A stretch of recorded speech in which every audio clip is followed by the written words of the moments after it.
on Greenland tops his agenda. That's very, very clear. And all eyes and all ears will be on his address at Davos. So this is live visuals coming in. Trump will be soon going to the venue at Davos and meet the world leaders amid clash over Greenland. He's touched down in Switzerland later than scheduled after his Air Force One aircraft had turned around due to what is called minor electrical issue. He's touched down now, and he will be addressing the World Economic Forum as he doubles down on his threats over Greenland, over the hostile campaign. As he continues with his hostile campaign to take over Greenland, we've seen his multiple posts on Truth Social where he uses an AI-generated map showing Greenland and Canada and Venezuela as a part of United States territory, as American territory, what he calls the new map of America, where he's there standing over a piece of land which says Greenland, annexed by United States of America. So the signaling has been going a long time now, hostile campaign, and he doubles down before his arrival.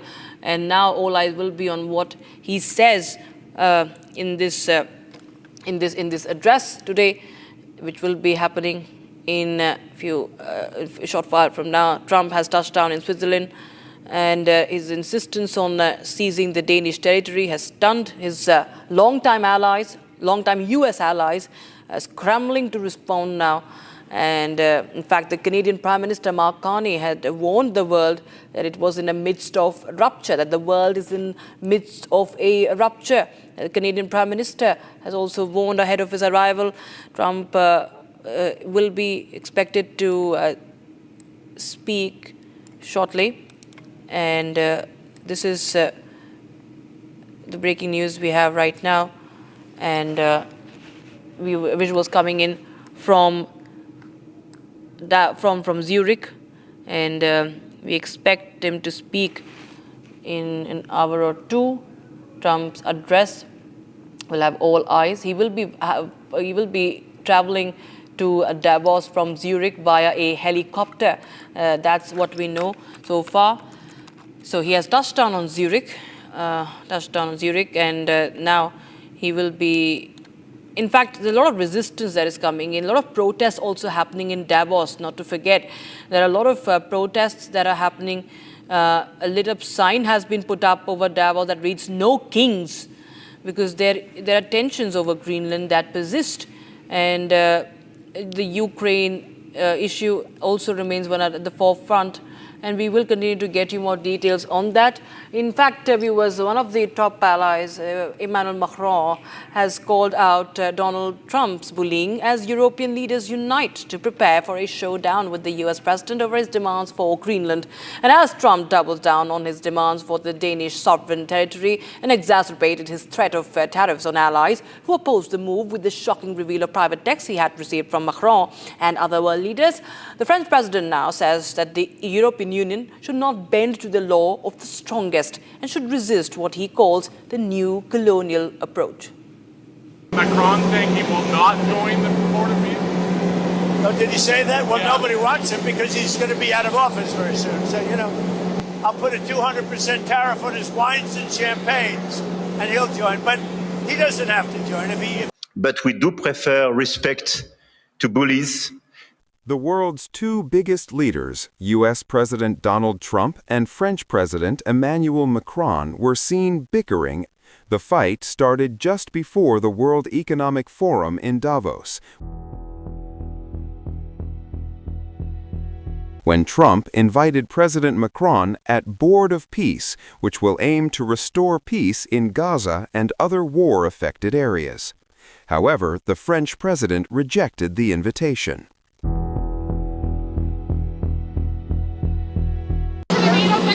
Have you invited President Putin to be a member of the Board of Peace? Yeah, he's been invited. Do you have any response to President Macron saying he will not join the Board of Peace? Oh, did he say that? Well, yeah. Nobody wants him because he's going to be out of office very soon. So, that's all right. What I'll do is if they feel like Costo I'll put a 200% tariff on his wines and champagnes, and he'll join. But he doesn't have to join. If he said that, you're probably giving it to me a little bit differently. But if he actually did say that, but as you know, he's going to be out of office in a few months. Later, just before the Davos event started, Trump leaked private text messages with Macron about Greenland after having threatened him with 200% tariffs.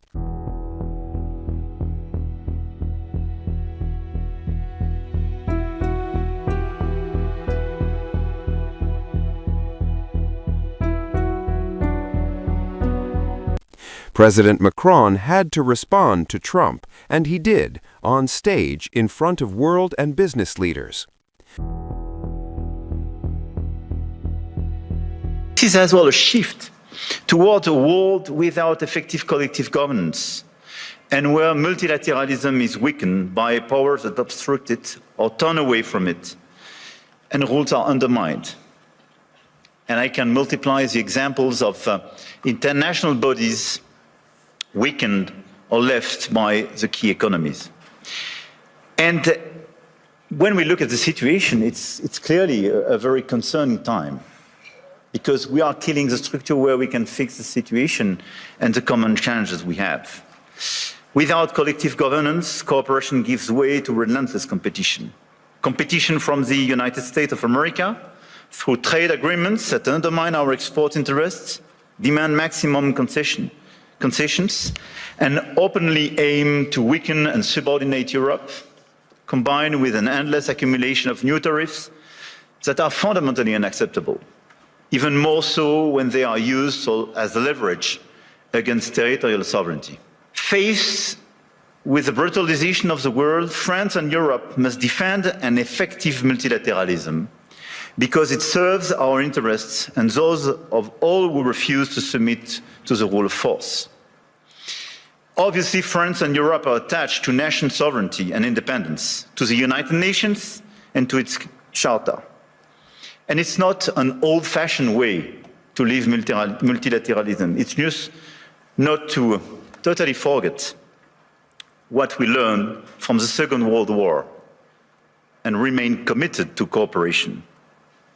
And this is also because of those principles that we have decided to join the mutual exercise in Greenland without threatening anyone, but just supporting an ally and another European country, Denmark. Not only Macron, but also Canadian Prime Minister Mark Carney did not hold back in calling out Trump's tactics. It seems that every day we're reminded that we live in an era of great power rivalry, that the rules-based order is fading, that the strong can do what they can and the weak must suffer what they must. And this aphorism of Thucydides is presented as inevitable, as the natural logic of international relations reasserting itself. And faced with this logic, there is a strong tendency for countries to go along to get along, to accommodate, to avoid trouble, to hope that compliance will buy safety. Well, it won't. After Trump openly called out many world leaders, is he going to stop? How far are you willing to go to acquire Greenland? You'll find out. So Trump has just arrived. It's a delayed arrival. We'll tell you why. Because the Air Force One aircraft that was in fact carrying him to Davos earlier today had experienced what is called a minor electrical glitch. Now, this is a rare occurrence when it comes to the President of the United States aircraft. So he has in fact come to Switzerland on a backup aircraft, on a backup plane. My colleague Hina explains you more. Viewers, world leaders started to arrive at Davos in Switzerland to attend the World Economic Forum Summit. And of course, US President Donald Trump also started the journey, in fact, from Joint Andrews Base in Maryland, which is close by Washington. He started his journey. He was flying over the Atlantic Ocean. And that is when what we are getting to know from the White House is that a minor electrical issue took place with the aircraft. And at that point, when it was flying over the Atlantic Ocean, it had to take a U-turn. So that was a mid-air reversal which took place of the Air Force One. And then, of course, the journey ended at the Joint Andrews Base in Maryland. And of course, Donald Trump had to take a smaller Boeing 757 plane. But the big question here is, what about the Air Force One? It is aging. It is 4 decades old aircraft that we are talking about. So the big questions that we have in front of us is that an electrical issue took place, but is Air Force One fit enough, suitable enough to fly the President of the United States? And also we need to ask the larger question, which is, if US Congress and US Air Force complicit to ensure the safety and the security of the President of the United States. All right, we are going across straight to the visuals coming in from Switzerland, Zurich, where Donald Trump has just arrived a while back, has touched down, and now he will be exiting. He will be deboarding the aircraft in which he reached Zurich, and he will be taking the helicopter. He will be flying to Davos via a helicopter in a chopper from Zurich, and that's Donald Trump. So that's the visual coming in live from the Zurich airport, where Donald Trump's aircraft has landed. We showed you the live visuals a while back. Tensions over Greenland, of course, continue to persist. And Trump faces a tough reception, it seems, in Davos. We do not know what's he going to say, and all eyes will be on his address. It's going to happen around 7 p.m. Indian Standard Time. And right now, we are watching those live visuals coming in from Zurich of President Donald Trump of the United States. He arrives in Switzerland to meet the world leaders, as US says that UK has let down over Chagos deal. Multiple issues, of course, but Greenland tops the agenda as far as Donald Trump is concerned, and so does the European Union. And Trump has now reached Switzerland. He's in Zurich. He will be flying to Davos. That's the venue for World Economic Forum. And earlier we had the US Treasury Secretary Scott Bessent saying that it was talking about the situation as far as Greenland is concerned. Trump had said he will add a 10% tariff to goods imported from 8 European countries that oppose his plan to take over Greenland. And that is, of course, one of the biggest threats that EU faces. French President Macron had said the European Union could consider a series of retaliatory options that includes a trade bazooka, as he called it. And so there have been these war of words, so to speak, over Greenland and the tariff threats from Donald Trump, his favorite weapon these days. And we wait for Trump to get off his plane, to deboard the plane, the aircraft, and he will be heading to Davos. And to surprise you with in fact, there has been a lot of comments that have come in from several European leaders as far as Greenland is concerned. European Union Chief Ursula von der Leyen had said that Europe needs to abandon caution after after the comments of the Treasury Secretary Scott Bessent. In fact, and EU also has said, European Union says that future of Greenland is only for the Greenlanders to decide. She had reiterated and saying that the future of Greenland is for the Greenlanders to decide, warning Europe needs to transform the ways in which it thinks and acts, stepping up to challenges posed by the rapidly changing world order. The center of it all is what Trump has been doing. And emboldened after Maduro's capture and taking control of Venezuela, he has pushed his agenda for the annexation of Greenland. So much so that he has also reiterated his ambitions about Canada. We've seen the map that he has shared just yesterday on Truth Social. As he showed Canada and Greenland along with Venezuela being part of American territory. The new map, AI-generated map by Donald Trump, posted on Truth Social. And now that will be, of course, all eyes will be on that address, as this is Donald Trump who has doubled down on his agenda against Greenland, on Greenland.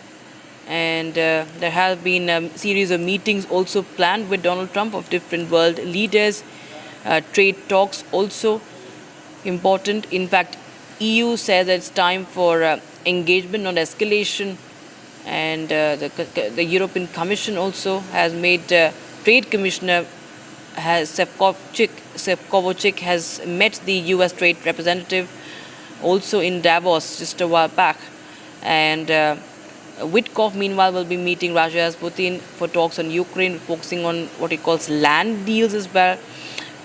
European Union chief von der Leyen says that she will not be meeting Donald Trump in Davos. This was confirmed a while back by the European Union. European Commission's midday briefing that highlighted that she was going back to Brussels for European Council meeting, and she will not be meeting Donald Trump. So she's not going back to Davos. She will not be holding any meeting with Donald Trump.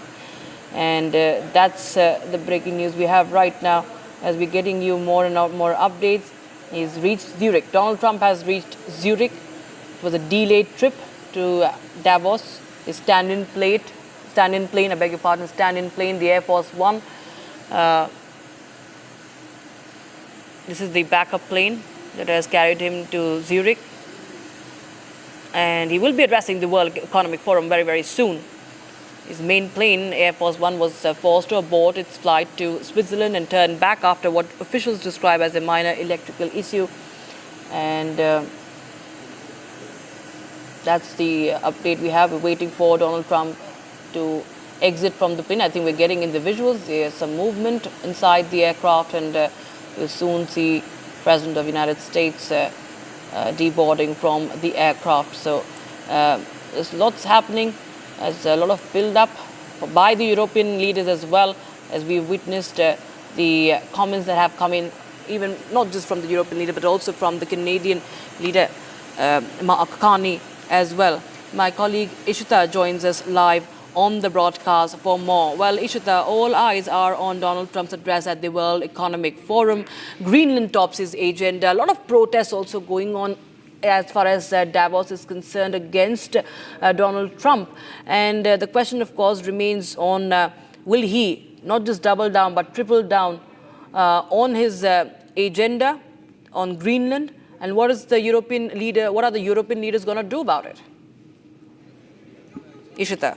All right, Rakshita, you're right. We're getting visuals of the Air Force One touching down in Zurich. And in fact, in a few moments from now, we'll see Donald Trump maybe coming out, and then he's going to take a helicopter to land at Davos, where he's going to address the World Economic Forum. And all eyes are going to be on that, because you see, Donald Trump is not a fan of world order. He's not a fan of international organization.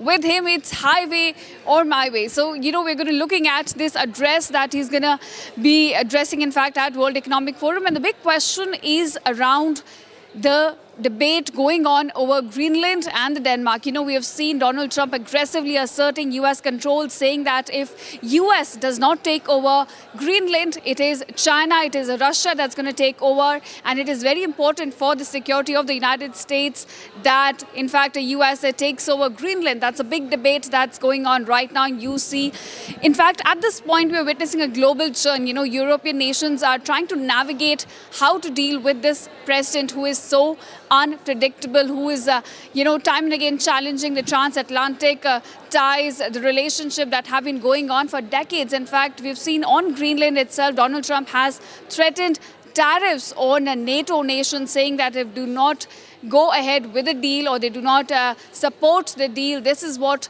their fate is going to be. So we're looking at this address that's going to take place in exactly 1.5 hours from now, where Donald Trump takes the center stage at World Economic Forum. And of course, Greenland is something that's going to come up. Tariff is something that's also likely to come up. And also, the fact that Donald Trump does not believe in giving space to international organizations or following the international order. So definitely we're looking forward to this address that Donald Trump is going to be, in fact, doing in 1.5 hours from now. All right, Ishita, request you to stay with me. And ladies and gentlemen, for those of you've just tuned who have just switched on your television right now, we are reporting live. Those are the live shots that we're getting in from Zurich in Switzerland, where Donald Trump has just landed. His plane has just landed in Zurich in Switzerland, and he will be heading straight to Davos to address the World Economic Forum. President Donald Trump, he's all set to speak at the World Economic Forum, directly addressing an audience that has been put on the edge by his intensifying aggression towards the allied territory of Greenland. Trump's speech is scheduled to begin almost an hour and a half from now. That is somewhere around 7 p.m. is the time that we have got that Donald Trump will be speaking at Davos. And the address will be bookended by meetings with other leaders attending the 5-day summit in Davos in Switzerland, is what the White House had also said. Now, Trump is facing a tough midterm election cycle entered on Americans' cost of living concerns. Previously said he will speak at Davos, but proposals to make housing more affordable. So these are some of the things that he'll be speaking on. What we also know is that Greenland push tariff threats will be taking center stage. All right, Ishita continues to stay with me on the broadcast. Ishita, live shots there coming in from Zurich, Switzerland. What is it that we are looking forward to as far as Donald Trump's address is concerned? Because the world is watching today, and it is clear. It is going to be EU versus Donald Trump today at Davos. All eyes are on the speech that he's going to make at 7 p.m. Of course, tariff and the case of him taking over Greenland, of him buying Greenland, stays the number one issue there.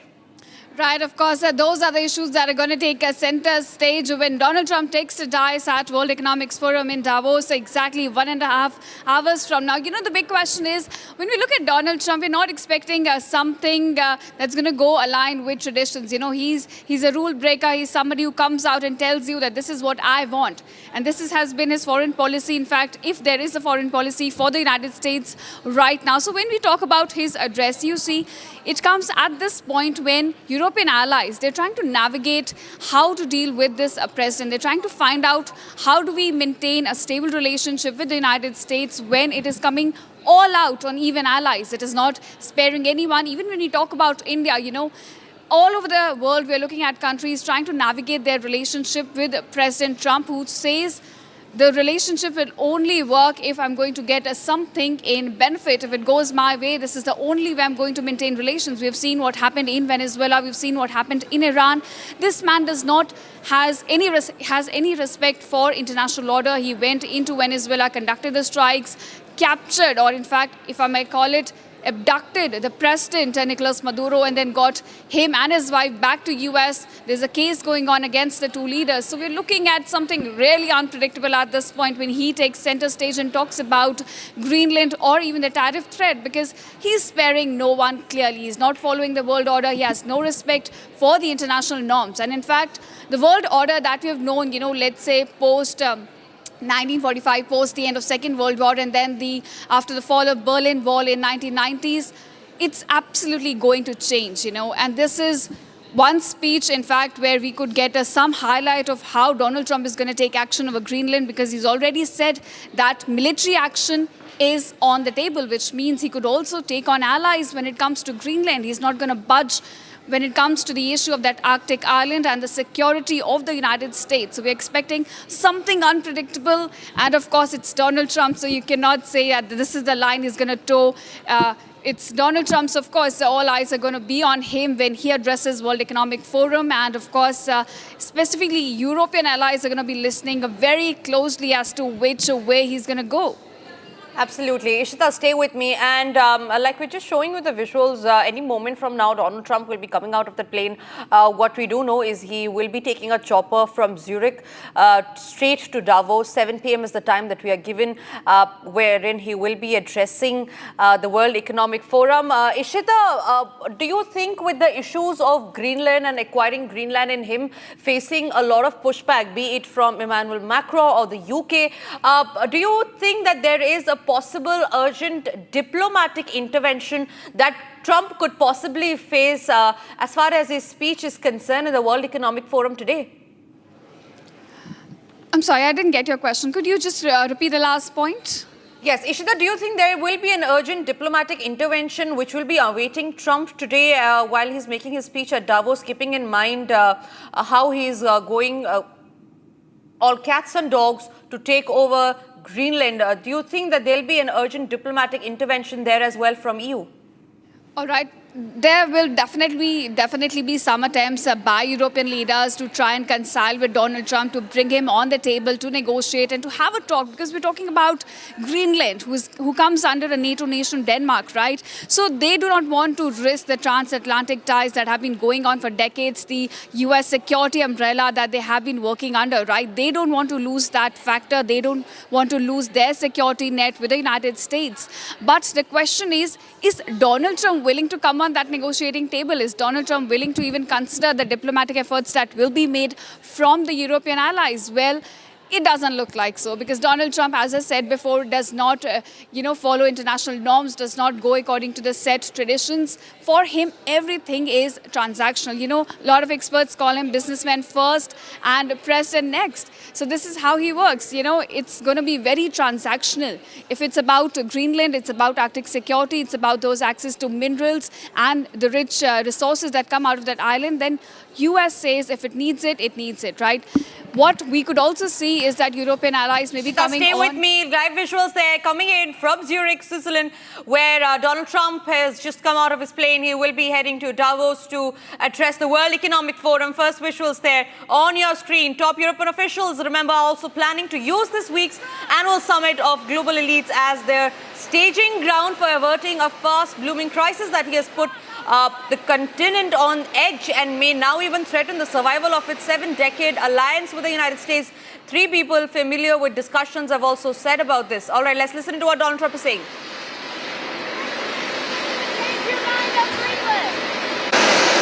All right, first visuals there coming in from Zurich in Switzerland, where Donald Trump has just landed. He is heading towards his chopper. He will now straight away be going to Davos to address the World Economic Forum. 7 p.m. is the time that we're counting down to, where he will be addressing the World Economic Forum. And this comes amid a time where Donald Trump has time and again repeated that he will be acquiring Greenland by hook or by crook. It also comes at a time when he has slapped steeping tariffs on several nations. Donald Trump trying to be the big daddy, and diplomatic intervention is certainly awaited as far as Donald Trump's acquisition of the Greenland is concerned, where he has time and again on his Truth Social platform has said that he wants to acquire Greenland, be it what may come in between. He's made that amply clear, and his speech today is going to be looked upon from a global stage, from different eyes. India will be keeping a close watch on that. And remember, Trump is also facing a pushback from certain leaders like Emmanuel Macron and United Kingdom's Keir Starmer. And meanwhile, in the near term, the Europeans' emergency effort also aims to de-escalate tensions that were followed after Trump vowed to slap new tariffs on any ally that opposes his push for complete and total control of Greenland. Here we go.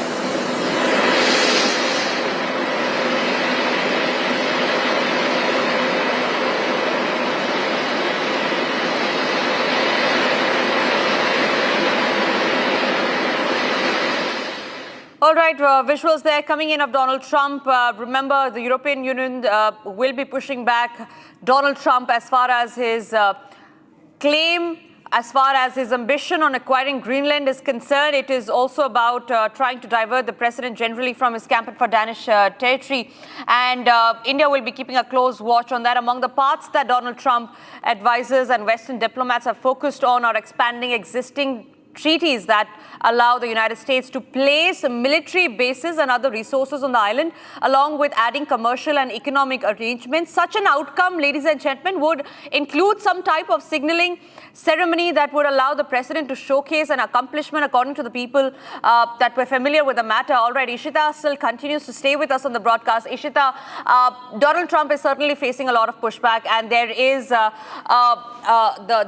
pushback from NATO allies as well. There were pictures last evening that came in where there was a map of Greenland, and it was acquired by the United States. It was portrayed in that way. There are a lot of AI-generated images as well that Donald Trump has been putting forth on his Truth Social handle, where there is a flag of United States that he's placing on the Greenland territory, and he's made it amply clear by hook or by crook he wants to acquire Greenland. So what do you think are the possible points that Donald Trump, the United States president, will be speaking upon tonight at 7 p.m.? Right, you've described the context against which this address comes at World Economic Forum in fact at Davos. See, Donald Trump is certainly going to pick up issues that have been, going around. We have, if I talk about 5 major points, remember this address comes right after he's threatened NATO allies with tariffs, saying that if they do not align with his policy on Greenland, then they are going to be slapped with tariffs. That's first context for you. Then you have strained ties with European Union over the acquisition of Greenland, saying that it is the necessity for the security of the United States to acquire Greenland. If US does not do it, it will be China or Russia. This is what Donald Trump says. And meanwhile, European Union says that no, it is in the sovereign right of Greenlanders to decide whether they want to stay with Denmark, whether they want to go with the US. It is their sovereign right to decide, right? You also have a conflict going over that. Then you also have the capture of Venezuela's President Nicolas Maduro and his wife, a strike, in fact, which we see, a lot of European allies were very cautioned. They gave a very measured approach, but something that is not, definitely appreciative at this point. And then you also have a tariff threat which he has put on, and then a major dynamics changing. In fact, the United States allies going forward and pledging ties with other countries. You have Canada linking a pact with China. You have India almost signing, in fact, finalizing at this point, the mother of all deals with EU. So this is something that's going to irk Donald Trump definitely, and he might address those issues as well.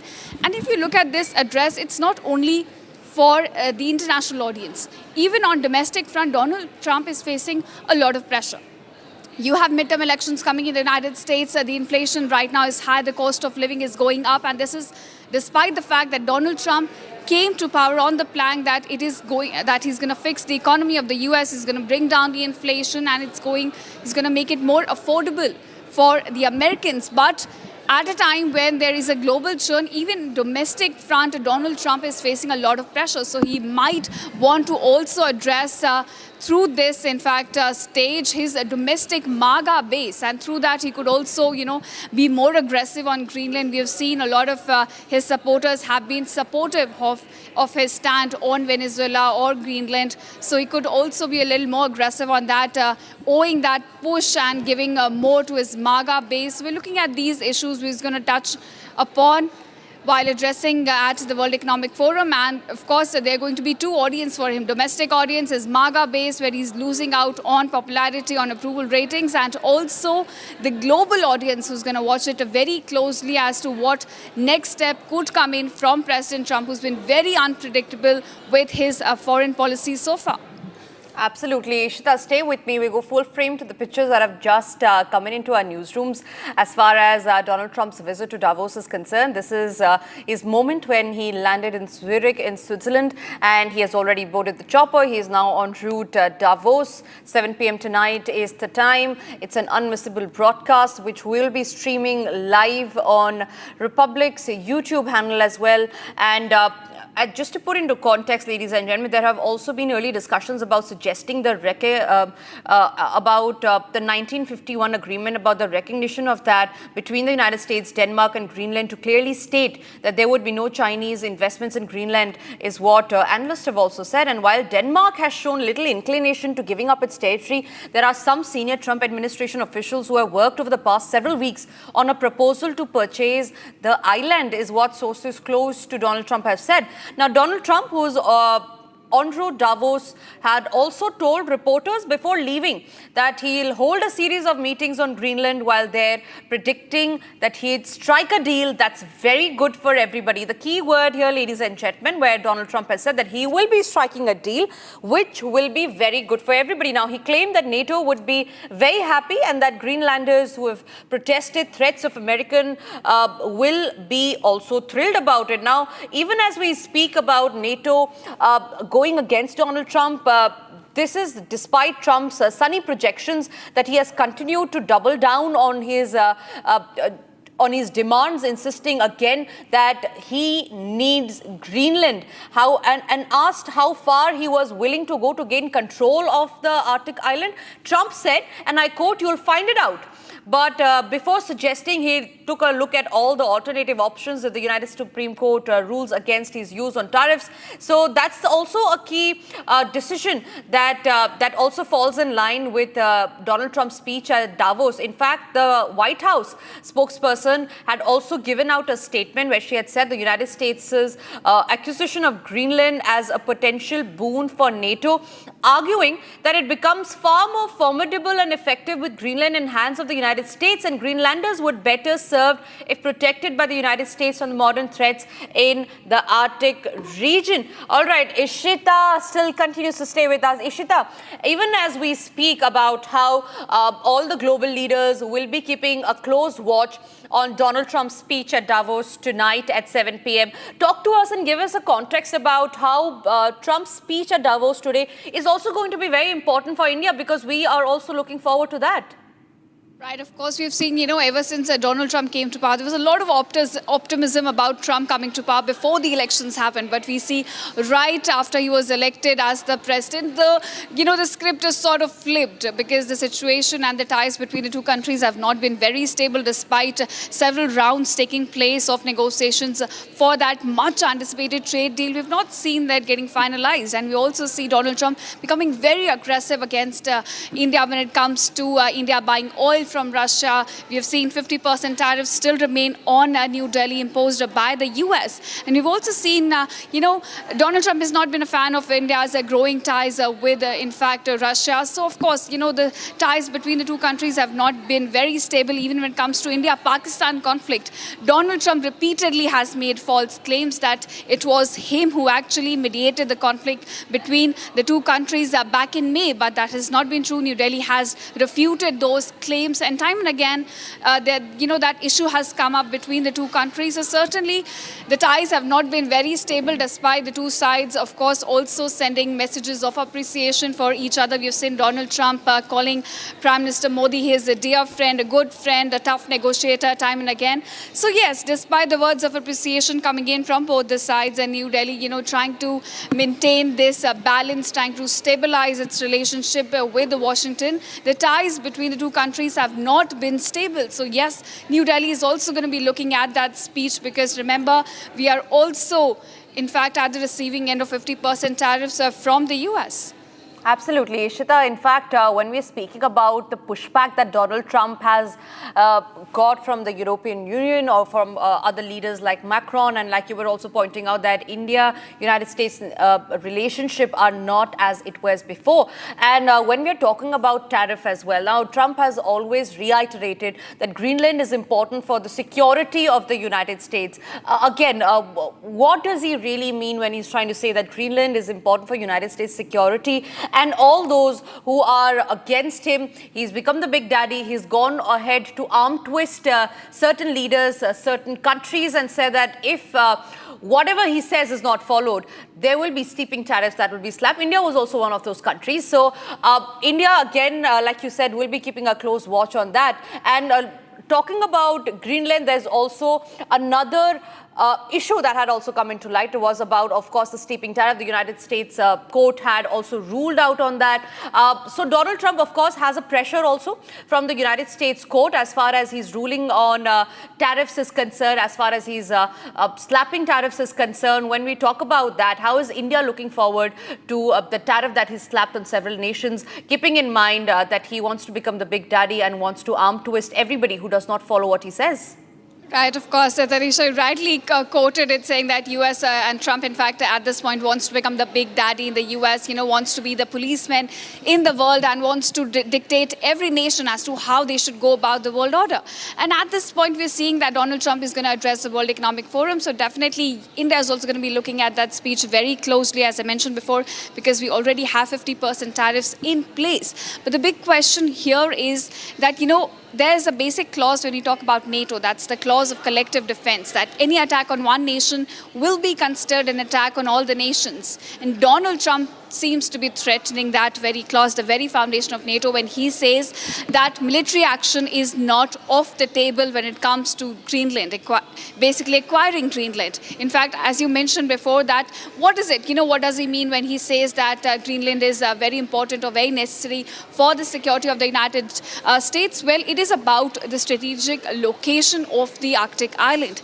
It is very much important. If the polar ice sheets continue to melt, there are going to be more polar routes that are going to be opened up, and more importantly, the strategic location will help the US in surveillance mission when it comes to Russia and China and their movements in those regions. So right, therefore, Ishita, I'm extremely sorry. I'll have to cut you short on that because we are building up to the unmissable broadcast tonight at 7 p.m. And before we do that, we're going to build up to that big event that's going live tonight at 7 p.m. The live streaming on Republic's YouTube channel is up already, ladies and gentlemen. Ishita, before I come to you, it's time for us to now slip into a very short break. But don't go anywhere, because after the break, we're going to stay live on the speech that Donald Trump is going to give at Davos. A lot of anticipation, a lot of speculations on that coming up right after a short break.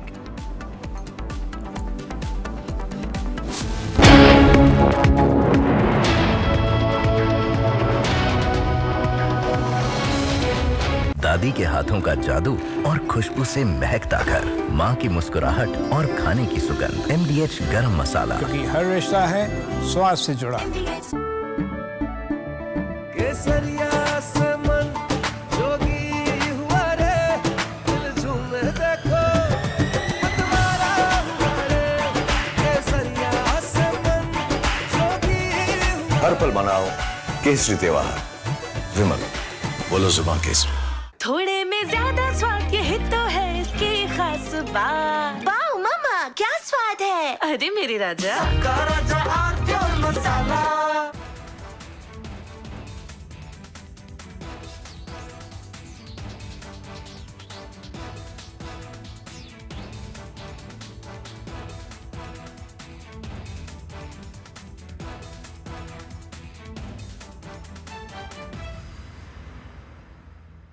आधे bowl दही में 4 चम्मच MDH चटनी पुदीना मसाला डाला, stir करो, पुदीना चटनी तैयार। MDH चटनी पुदीना मसाला।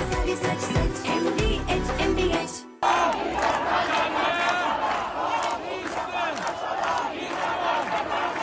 Iran is boiling. Iranians are protesting against the Khamenei regime.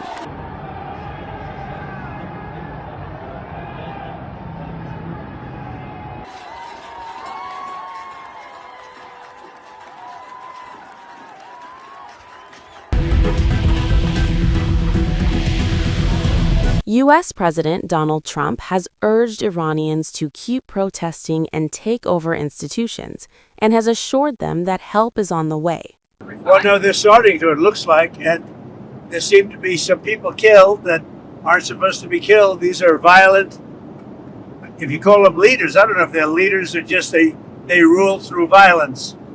But we're looking at it very seriously.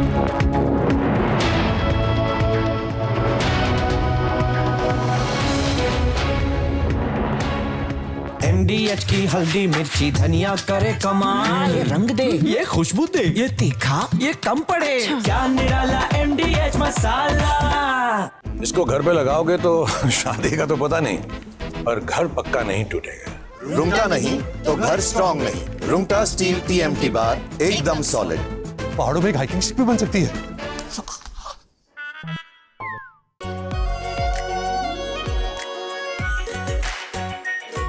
Pure shahi paneer masala, delicious, healthy every day.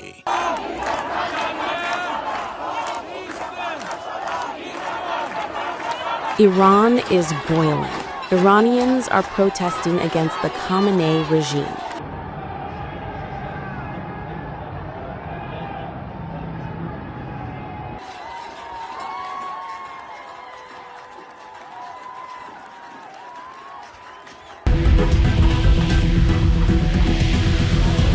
U.S. President Donald Trump has urged Iranians to keep protesting and take over institutions, and has assured them that help is on the way.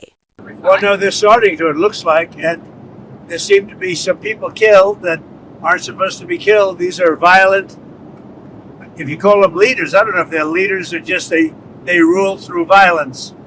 But we're looking at it very seriously. The military is looking at it, and we're looking at some very strong options. We'll make a determination. Well, if they do that, we'll consider things targets that they wouldn't believe. If they do that, we will hit them at levels that they've never been hit before. They won't even believe it. I have options that are so strong. So, I mean, if they did that, it'll be met with a very, very powerful force. So Iran's in big trouble. It looks to me that the people are taking over certain cities that nobody thought were really possible just a few weeks ago. We're watching the situation very carefully. I've made the statement very strongly that if they start killing people like they have in the past, we will get involved. We'll be hitting them very hard.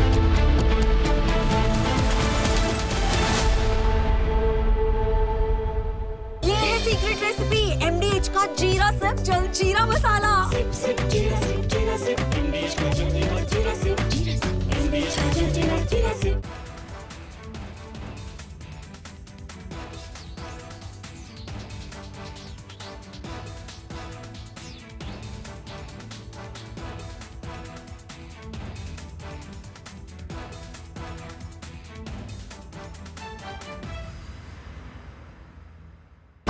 Pure सूजी pasta उबालो मिलाओ और खाओ 8 minute में तैयार क्या taste है सबका राजा hardcore masala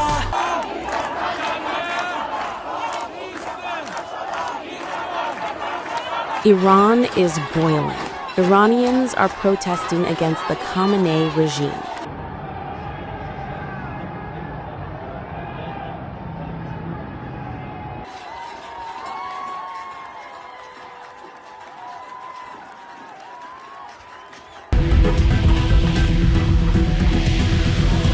U.S. President Donald Trump has urged Iranians to keep protesting and take over institutions, and has assured them that help is on the way. Well, no, they're starting to, it looks like, and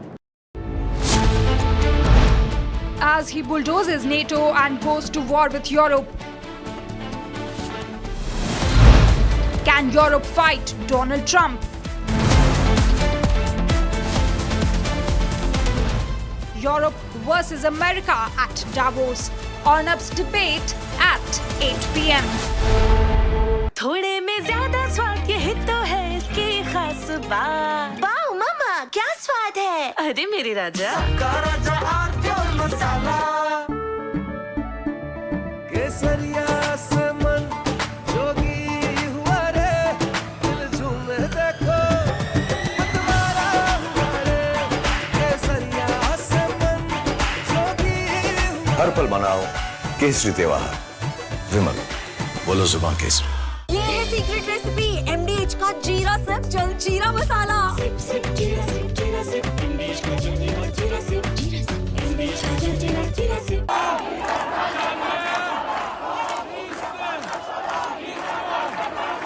Iran is boiling. Iranians are protesting against the Khamenei regime.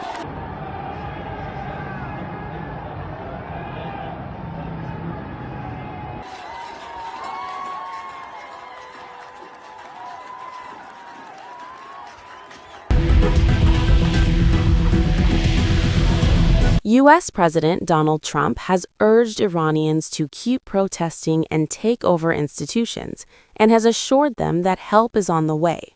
well, no, they're starting to, it looks like, and there seem to be some people killed that aren't supposed to be killed. These are violent, if you call them leaders, I don't know if they're leaders or just they rule through violence. But we're looking at it very seriously. The military is looking at it, and we're looking at some very strong options. We'll make a determination. Well, if they do that, we'll consider things targets that they wouldn't believe. If they do that, we will hit them at levels that they've never been hit before. They won't even believe it. I have options that are so strong. So, I mean, if they did that, it'll be met with a very, very powerful force. So Iran's in big trouble. It looks to me that the people are taking over certain cities that nobody thought were really possible just a few weeks ago. We're watching the situation very carefully. I've made the statement very strongly that if they start killing people like they have in the past, we will get involved. We'll be hitting them very hard where it hurts.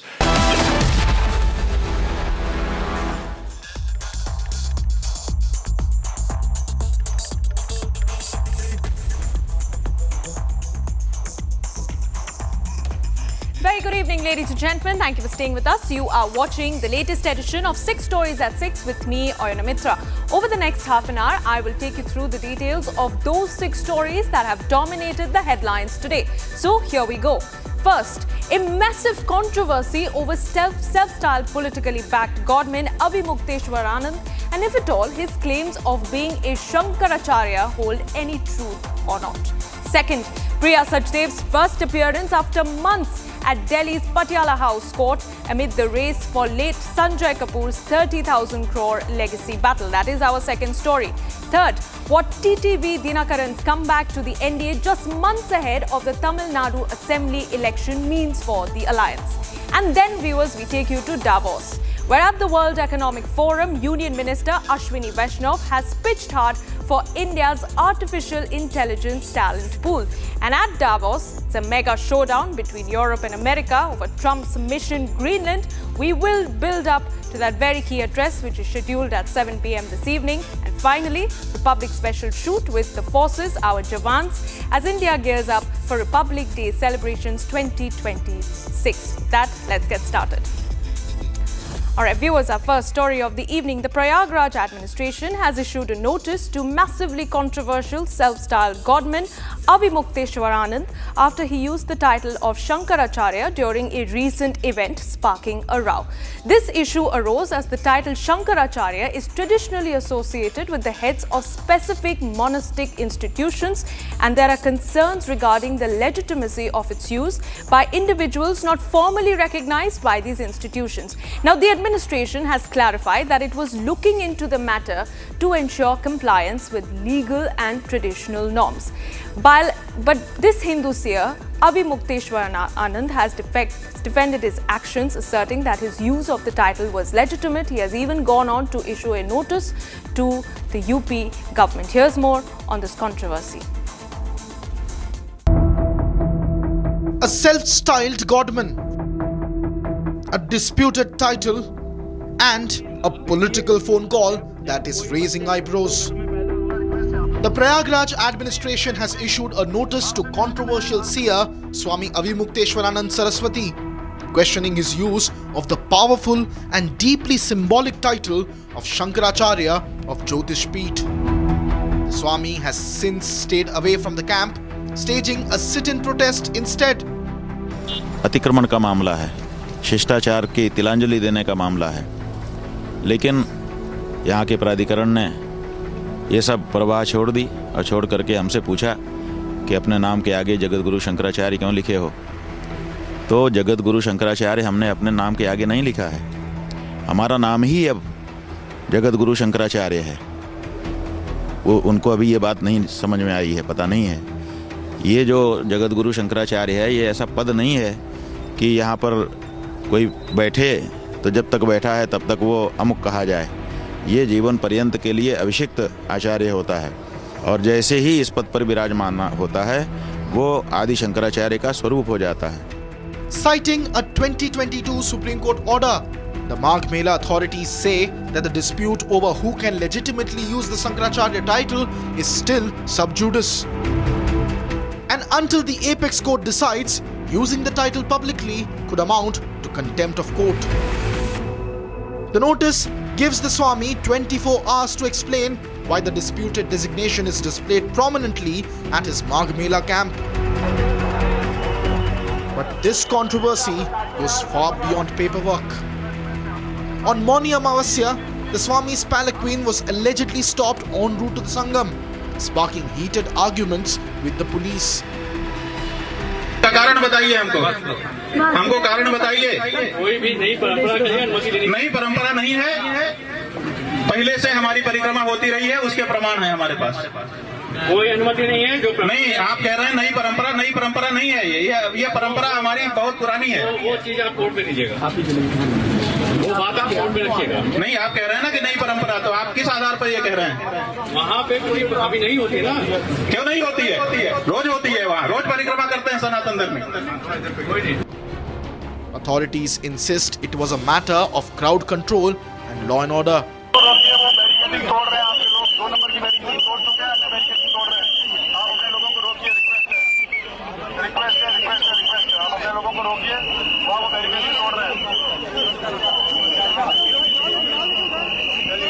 इसमें होकर के police के साथ please अराजकता ना करें, इतना request है आप लोगों से, सभी से, प्लीज प्लीज प्लीज आपसे निवेदन है, आपसे रिक्वेस्ट है, प्लीज आप न करें।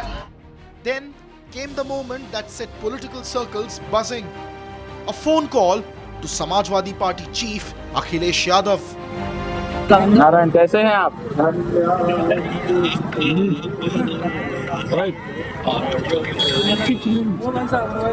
अब देखिए, अब हम तो अपना लड़ रहे हैं, अपनी लड़ाई अभिमन्यु की तरह चक्रव्यूह में लड़ रहे हैं।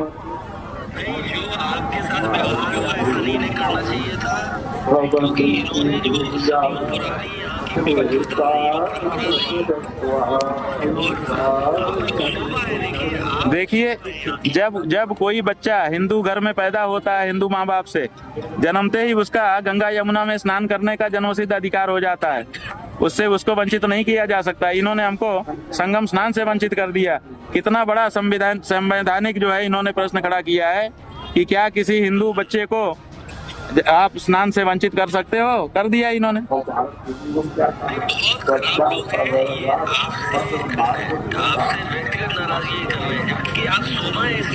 हाँ जी जी, सही है। आप देखिए बनारस में तोड़ दिया, आपसे अच्छा कौन नहीं जानता इस साल कितने मंदिर तोड़े इन्होंने, कितनी। हाँ सही है, सही है, सही है। आप तो वहाँ के हैं, आप सब जान। और देखिए फिर खबर बदलती कि कोई नहीं तोड़ा, कुछ नहीं तोड़ा। सारा तोड़ दिया इन्होंने। 150 मंदिर हमारे तोड़ दिए हैं और अभी भी तोड़ते चले जा रहे हैं। और कईयों पे तो अवशेष रखे हुए मंदिर के टूटे हुए। यही बात है। तो हम आपके साथ हैं, पंडित जी आएंगे, आपसे मिलेंगे आके। ठीक है जी, ठीक है। As Prayagraj prepares for its grand spiritual gathering, one question refuses to fade. Is this self-styled godman fake or real? Right, viewers, it's a major twist in the high-profile Sanjay Kapoor inheritance battle case. A new legal angle has now emerged in court. Rani Kapoor, the mother of late industrialist Sanjay Kapoor, has filed a case against her daughter-in-law Priya Sachdev, making explosive allegations of fraud and deception. Here's the latest from Delhi's Patiala House Court. The battle for the 30,000 crore inheritance of deceased industrialist Sanjay Kapoor has intensified in court. Marking her first public appearance after months, this was Priya Sachdev in court earlier today. In a fresh twist, Rani Kapoor has filed a lawsuit before the Delhi High Court seeking cancellation of the family trust. Rani Kapoor has claimed that after Sanjay Kapoor's demise, her daughter-in-law took swift steps to assume control over the key Sona Group companies. She claims she was repeatedly made to sign documents including blank papers under the pretext of administrative convenience. Watch how Priya maintains silence. Priya, would you like to speak something? Rani ji ने case किया आपके खिलाफ high court में.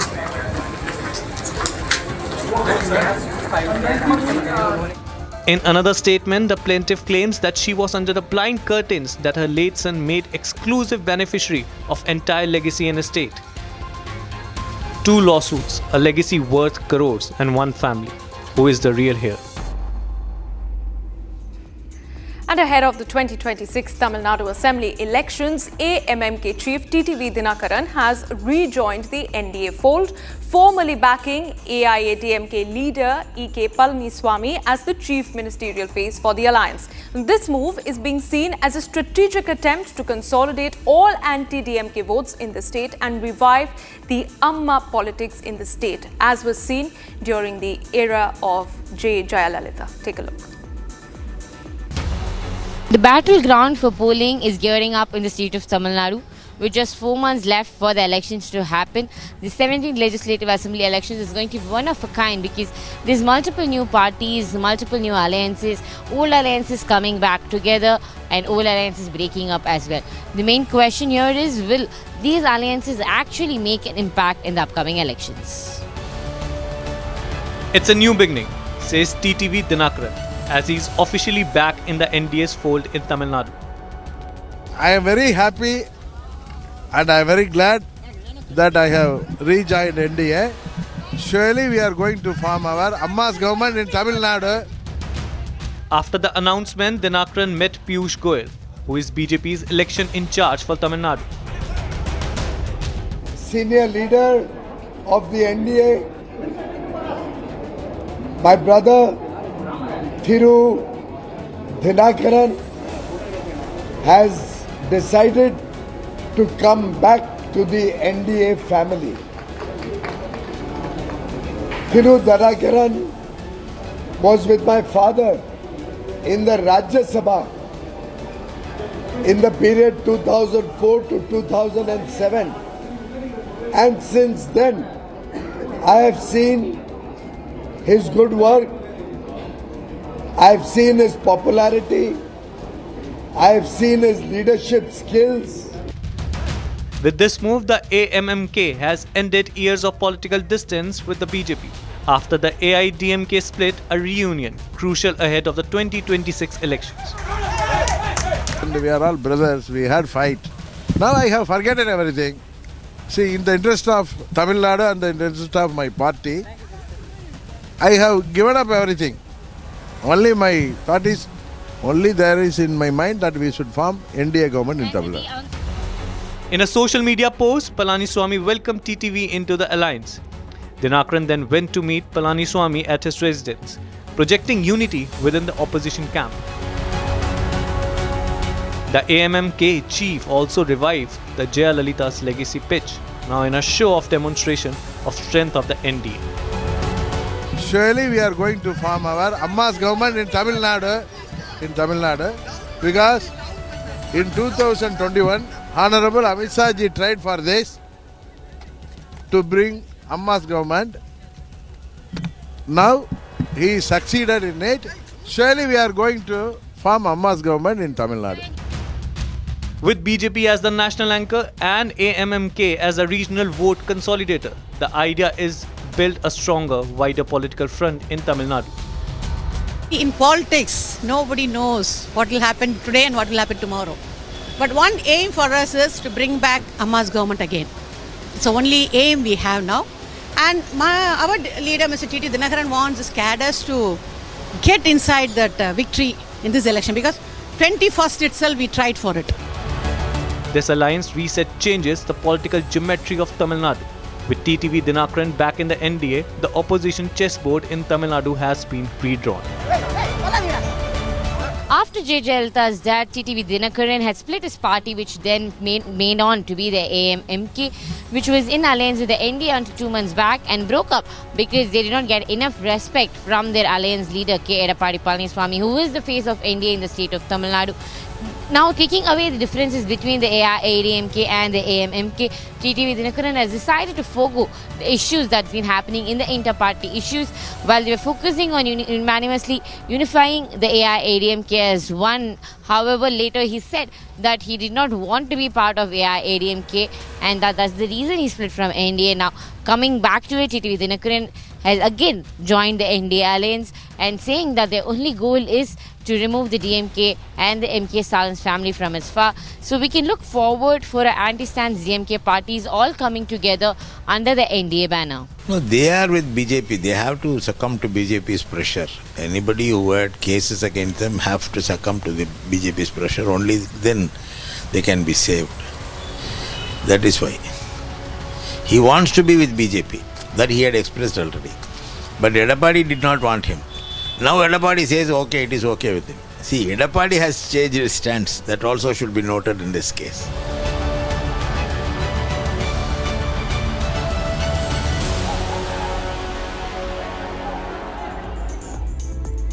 Okay, and on to developments from Davos, where the World Economic Forum is underway. Union Minister for Electronics and Information Technology, Ashwini Vaishnav, has firmly pushed back against the International Monetary Fund's description of India as a second-tier artificial intelligence power. He questioned the framework that was used for such an assessment and said that the country belongs among the leading nations in artificial intelligence. His remarks came in response to comments that were made earlier by IMF Managing Director during the World Economic Forum panel in Davos, where India was placed in a secondary group of AI-capable countries. That full take by the Union Minister for you.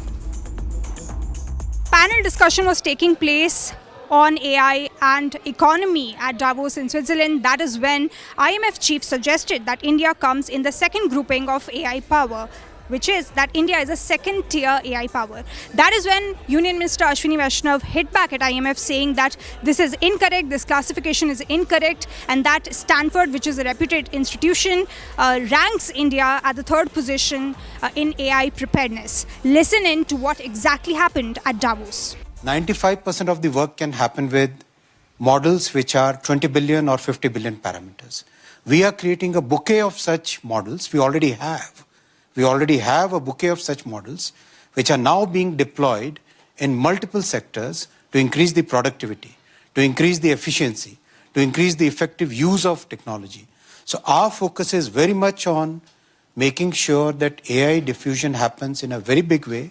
And I don't know what the IMF criteria has been, but Stanford places India as third in terms of AI penetration, in terms of AI preparedness, and in terms of AI talent. So there you have it, Union Minister Ashwini Vaishnav hitting back hard at IMF chief and talking about how India is taking steps towards AI transformation. If I have to tell you, India is already taking steps and taking initiatives like India AI Mission to advance itself in AI economy. And talking about the numbers, AI could add up to $1.7 million in India's AI economy by 2035. Now, a sharp transatlantic rift is on full display at the World Economic Forum in Davos. European leaders are pushing back hard against US President Donald Trump's threat of tariffs linked to his controversial push over Greenland. Now, as Trump arrives in Switzerland, what was meant to be a forum on global cooperation is now heavily dominated by rising tensions between Washington, D.C. and its closest EU allies. These raise serious questions about the future of the Western alliance. We are building up to that very critical address by the US President at 7 p.m. But the drama so far for you. Swedish Prime Minister Ulf Kristersson set the tone early at Davos, saying Europe will not accept being blackmailed. A direct response to US President Donald Trump's tariff threat over Greenland. Obviously, from our part of the world, it's extremely important to state and to continue stating that Denmark's territorial integrity is of vital interest for us. We appreciate close cooperation. We think there is a lot to do in increasing the security in Greenland, but also in the Arctic in a more general sense. But we will not accept to be blackmailed to do things we're not willing to do. The US President is expected to arrive in Davos today, but even before his arrival, tensions between the United States and Europe are already overshadowing the entire forum. At the heart of the dispute is Trump's demand that Denmark and other European allies negotiate a transfer of Greenland, a move European leaders say is completely unacceptable. So I'm going to Davos. I believe it'll be very successful, the trip. The country's never done better. We have $18 trillion plus coming in. We've never had anything like it, and no country has had anything like it. Prices are way down. Gasoline now is $1.99 in a lot of places. And frankly, nobody's seen anything like this. So it's really good, but this will be an interesting trip. I have no idea what's going to happen, but you are well represented. Thank you very much. NATO allies warn that Trump's aggressive posture towards Greenland threatens the foundation of the alliance and undermines decades of mutual trust. The US administration, however, has threatened a 10% tariff on Denmark and 7 other European nations, escalating to 25% by June if talks fail. European Union leaders have openly criticized the move, with EU's top official calling the tariff threat, quote-unquote, a mistake. French President Emmanuel Macron has now warned that the EU can retaliate, using its most powerful trade weapon, often referred to as the trade bazooka. Europe has very strong tools now, and we have to use them when we are not respected and when the rules of the game are not respected, by the way. The anti-coercion mechanism is a powerful instrument, and we should not hesitate to deploy it in today's tough environment. We must also advance the principle of European preference. There is a North American preference in your market. There is no European preference today. We are progressively creating it. However, US's Treasury Secretary Scott Bessent has dismissed Europe's reaction, calling it anger and bitterness. The president obviously believes that national security is economic security is national security, and we're not putting a 10% tariff on Greenland. We're putting a 10% tariff on the 8 countries that chose to send troops to Greenland.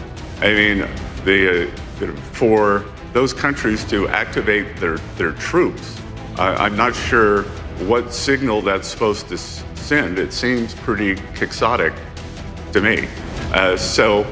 President Trump has made it clear that we will not outsource our national security or our hemispheric security to any other countries. Our partner, the UK, is letting us down with the base on Diego Garcia, which we had shared together for many, many years, and they want to turn it over to Mauritius. So President Trump is serious here.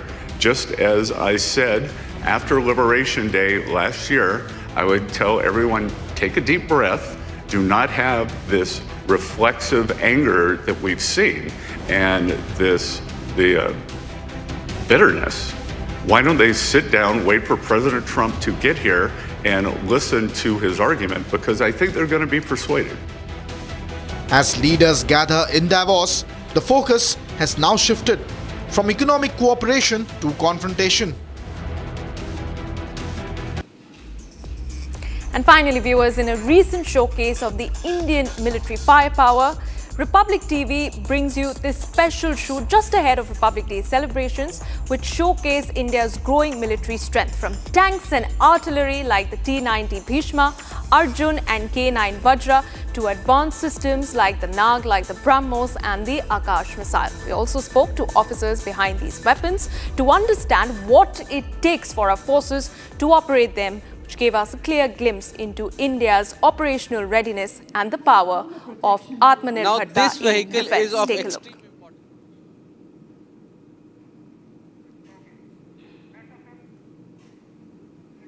Medium machine gun, anti tank guided missile एवं drone से सुसज्जित है, जो दुश्मन की जानकारी देने के साथ साथ दुश्मन के बंकरों एवं उसके तोपखानों को नष्ट करने की क्षमता रखता है। अटल लोहे का वक्ष, स्टील का संकल्प बना, युद्ध काल हो या सीमाओं का मैदान, हर शत्रु को भस्म करे, यह है भीष्म टैंक महान।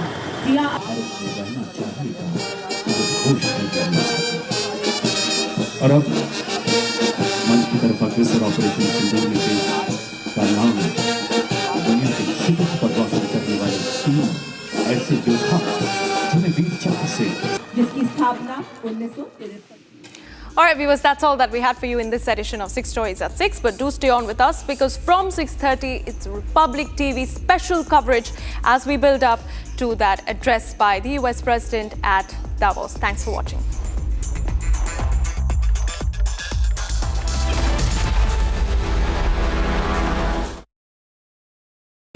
प्योर सूजी पास्ता उबालो, मिलाओ और खाओ, 8 मिनट में तैयार। क्या टेस्ट है, सबका राजा hardcore masala. At Amity University's 2-week summer school, students of classes 9 to 12 get to explore future undergraduate programs as per their interest from over 30 disciplines. Students attend lectures by Amity University faculty, gain experience at over 400 labs and learning studios, and attend personality enhancement workshops. Register now at amity.edu/summer school. MDH की हल्दी मिर्ची धनिया करे कमाल, ये रंग दे, ये खुशबू दे, ये तीखा, ये कम पड़े, क्या निराला MDH मसाला। केसरिया से मन जोगी हुआ रे, दिल झूमे देखो मतवारा हुआ रे, केसरिया से मन जोगी हुआ। हर पल मनाओ केसरी त्योहार। विमल, बोलो जुबान Kesari.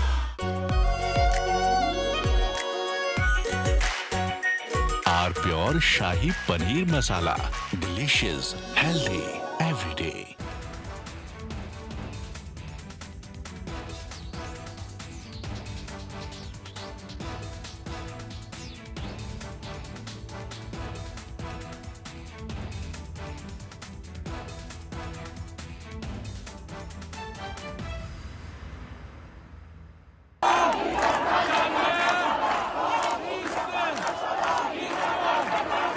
Iran is boiling. Iranians are protesting against the Khamenei regime.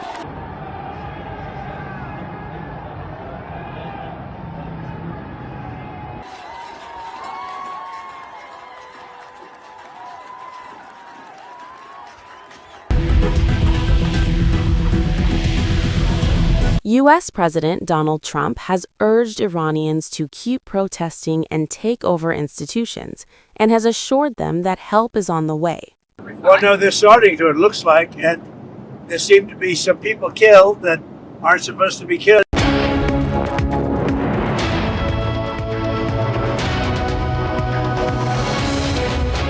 दादी के हाथों का जादू और खुशबू से महकता घर, माँ की मुस्कुराहट और खाने की सुगंध। MDH गरम मसाला, क्योंकि हर रिश्ता है स्वाद से जुड़ा।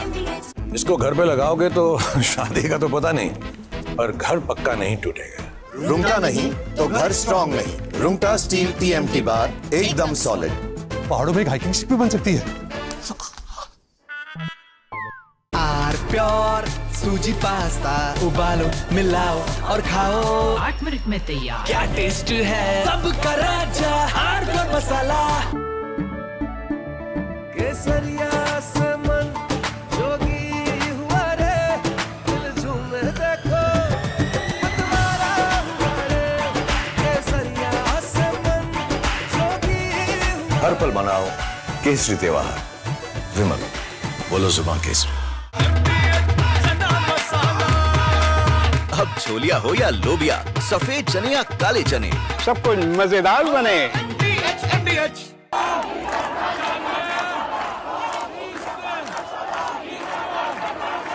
Iran is boiling. Iranians are protesting against the Khamenei regime.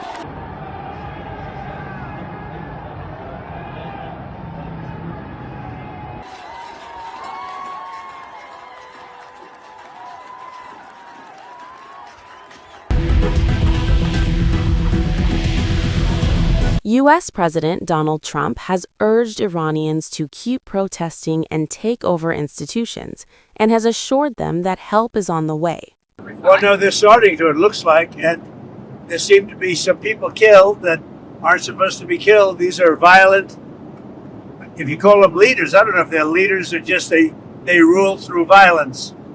But we're looking at it very seriously. The military is looking at it, and we're looking at some very strong options. We'll make a determination. Well, if they do that, we'll consider things targets that they wouldn't believe. If they do that, we will hit them at levels that they've never been hit before. They won't even believe it. I have options that are so strong. So, I mean, if they did that, it'll be met with a very, very powerful force. So Iran's in big trouble. It looks to me that the people are taking over certain cities that nobody thought were really possible just a few weeks ago. We're watching the situation very carefully. I've made the statement very strongly that if they start killing people like they have in the past, we will get involved. We'll be hitting them very hard where it hurts. And that doesn't mean boots on the ground, but it means hitting them very, very hard where it hurts. So we don't want that to happen.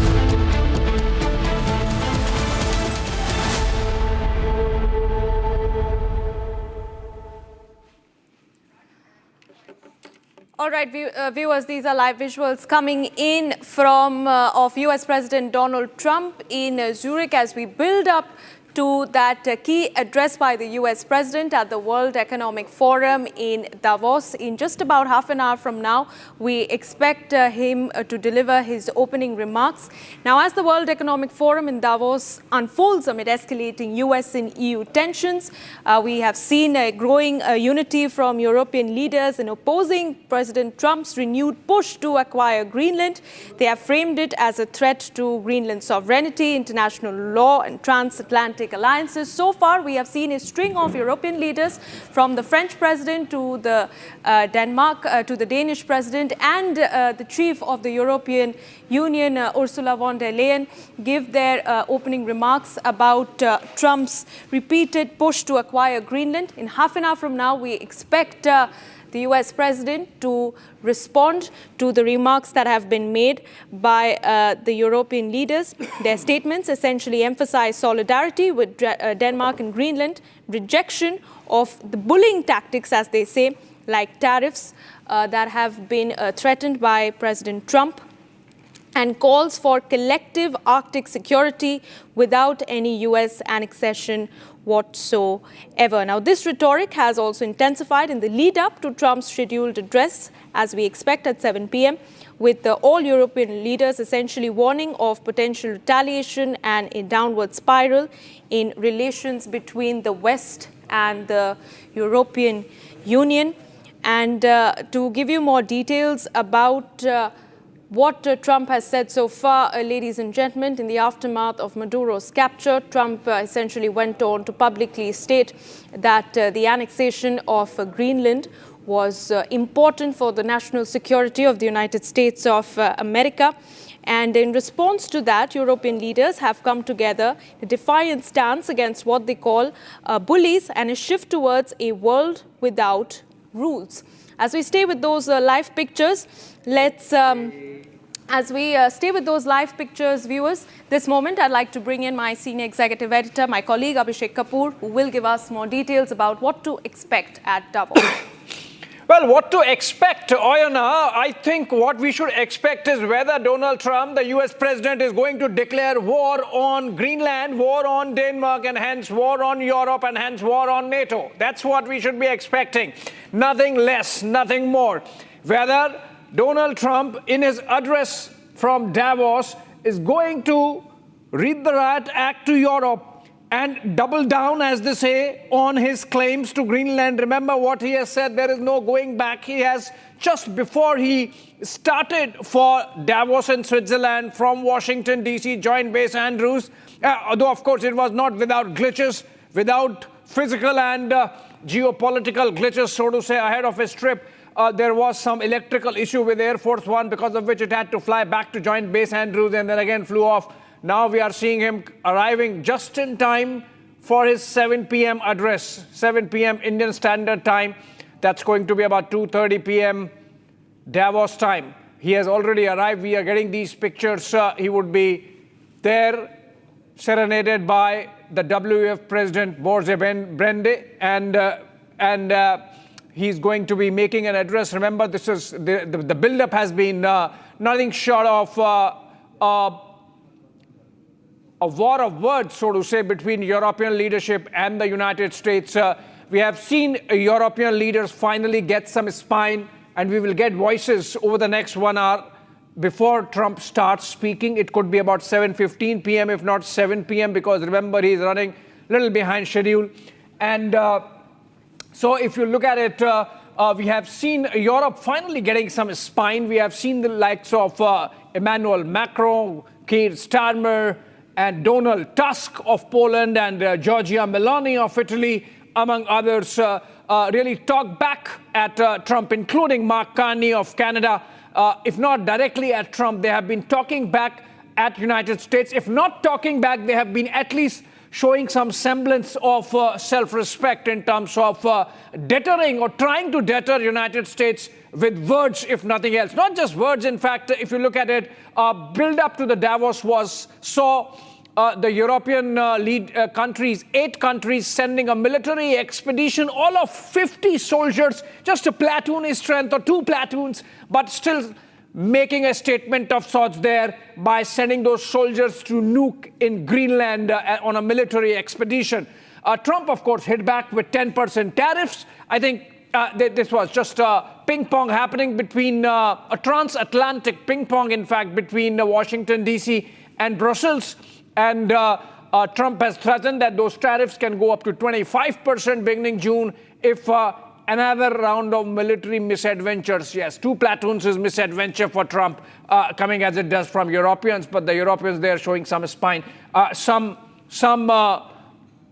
chutzpah there, really, if you look at the words that have come in from all these leaders ahead of Trump's address, which is happening. Davos, of course, has turned into a sort of a more effective than United Nations, perhaps, or more consequential than United Nations, perhaps, in terms of setting the agenda of the world. Because apart from the world political leaders, you also have world's corporate leaders coming in and participating on equal footing with the world leaders there in Davos of Switzerland as part of the World Economic Forum. We have seen Mark Carney of Canada really take on Trump. We have seen Emmanuel Macron of France in very clear terms take on Trump. We have seen Donald Tusk of Poland take on Trump from the same platform, and it would be interesting to see whether the American president really responds to all of them, or whether he really doubles down as he has been doing on social media posts. Remember, saying something on Truth Social is one thing. These are pictures of Donald Trump in that long coat coming in, walking from his Air Force One chopper to the waiting contingent, and the beast, of course, there arriving in advance. And from here, he would be heading straight to the venue where this summit is taking place, and the dialogue that Trump is going to have, whether it's an address or a conversation, we'll know in a bit. But can we have some nat sounds also on what's happening there, so that viewers know that it's not just all snow, it's a lot of heated conversations happening there. We also had Ursula von der Leyen, the EU chief, effectively pushing back against the kind of push and shove we have seen from the Trump administration on the issue of Greenland, saying that Greenland is for the Greenlanders to decide where they stand.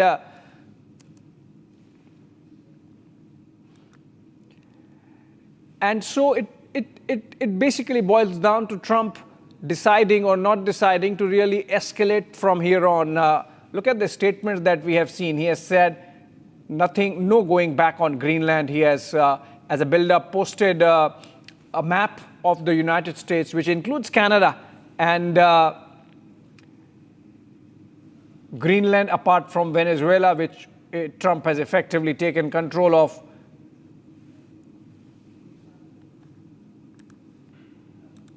And then we have had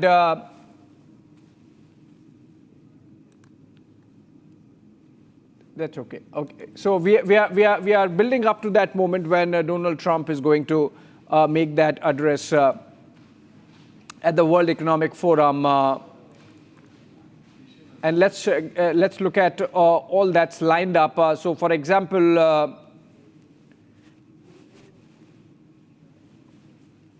President Trump is going to make an address, and let's see.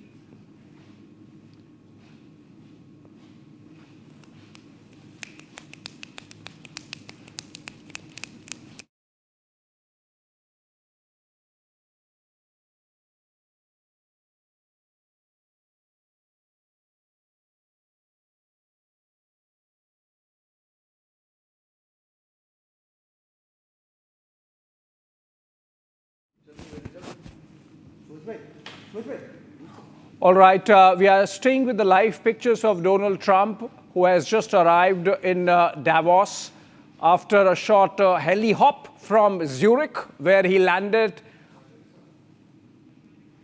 in his Air Force One, and there were some tech glitches in Air Force One because of which he had to delay his arrival, and yet he's keeping the time insofar as his lecture is concerned,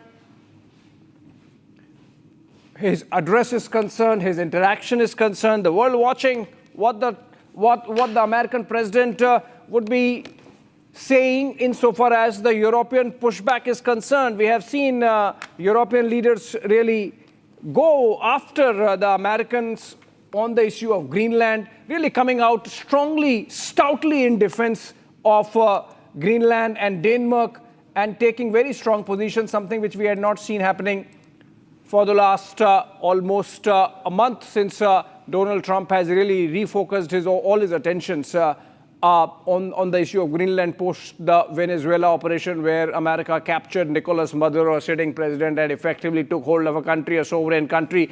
Now, Greenland next, whether Trump is going to double down from Europe in front of Europeans and read the riot act to them and does something which really makes them buckle under, or whether there would be a pushback. Remember, there has been tremendous amount of signaling from the side of Europe that they are not going to take it lying down. It's effectively what we are seeing. And in so many words, Canadian Prime Minister Mark Carney mentioned that there is a rupture. Though, of course, he was talking about a rupture in terms of the global rules-based order, which was essentially designed, defined, owned, controlled by the West, with some resistance coming in from the global South of late. And Mark Carney now they're admitting, the Canadian Prime Minister, that maybe there was something wrong with that global rules-based order that is lying broken. Of course, broken because of Trump under America, but then there are no scapegoats. There are no naming names here. Mark Carney there saying that maybe we need a new global rules-based order and do something about the rupture. But the rupture which is more visible is the rupture, transatlantic rupture, which is between Europe and the United States. And post-World War II understanding between Europe and America really coming under Trump. This is not the first time that Trump has done this. In fact, Trump really went after Europe and NATO in the first term also, but he has really doubled down this time to the extent where he's okay if NATO really goes down, and he knows that if he really takes some military action on Greenland, NATO effectively ends. That's the statement that came from Donald Tusk, the Polish Prime Minister, that if any military action happens on Greenland by the United States, we are looking at effectively the end of NATO as we know it. My business editor, Pranav Kulkarni, joins us here in the broadcast. Welcome, Pranav. And Donald Trump has arrived. Everyone looking at that moment when he takes to the mic. Remember, the build-up has been hot in that very cold, snowbound alpine resort where the Davos Economic Summit is happening. And I think, but for the snow, everything else is hot out there, right? Well, absolutely, Abhishek. In fact, this is it is World Economic Forum, but then what's happening there is more political than anything else. I mean, we're seeing global order changing. We are already looking at European leaders, NATO allies of Donald Trump already hitting out at him. So though he has said that Davos is waiting for him, it doesn't definitely look like that because his allies who were so far with him seem to be really hitting out and waiting for seeing what he actually says and then probably reverting to, in terms of tariffs, in terms of a lot of dialogues going on about and a lot of backlash over his, statements so far. Is what we see. So I'm just going through the WA website and it says special address by Donald J. Trump, President of the United States of America. That's January 21, 14:30 CET, and that should be about 7 p.m. India time. So we are looking at about 15 more minutes. Special address by Donald J. Trump. This is a live stream session and public speakers in this session, which means effectively when Trump speaks on the dais would be President and CEO of World Economic Forum, Borje Brende, and Lawrence D. Fink, Chair and CEO BlackRock, interim co-chair World Economic Forum BlackRock. So I think we are looking at some fireworks. Rakshita joins us in the broadcast, and let's keep it fast-paced. Let's keep it rolling. And another 15 minutes before it happens. You also mentioned about the tariff factor, and the break. They did the geopolitical aspect of Trump really going after Greenland and causing this transatlantic or rupture in the transatlantic alliance.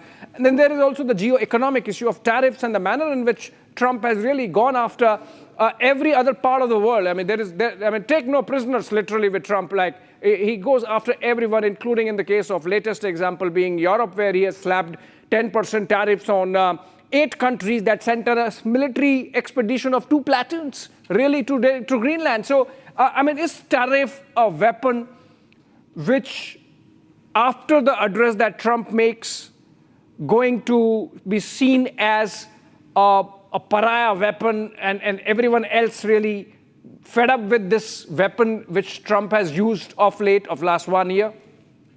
Well, absolutely. In fact, if you observe, I was just listening to some of the sessions that were going on. JP Morgan Chase CEO, in fact, Jamie Dimon was, right now just live just a few minutes ago, and we saw questions being asked as if, if Americans Donald Trump's own citizens are scared of what he's doing right now. And he gave a very, very calculated and a very careful answer, so to say. So that kind of carefulness is coming from within America. But on the other hand, when you're seeing, it's more like a tariff war going on. When Trump is imposing tariffs on the alcohol that is being imported from France, for example, France, you're seeing Macron retaliating. You're seeing was it really planned or just off the hat? Trump said, "Oh my God, this guy is talking back to me. Let's slap 200% tariffs on champagne."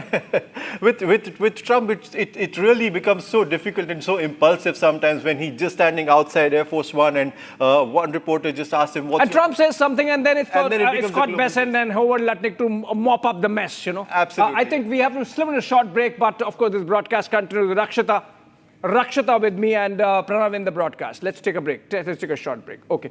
We have a soundbite coming in from a member of Parliament of the European Parliament, MEP as they are called, I think, but he's from Denmark. Let's listen to. Okay.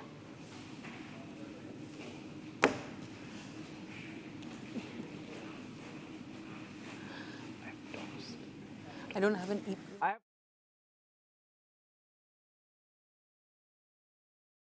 Let me put this in words you might understand. Mr. President, let me put this in words you might understand. Mr. President,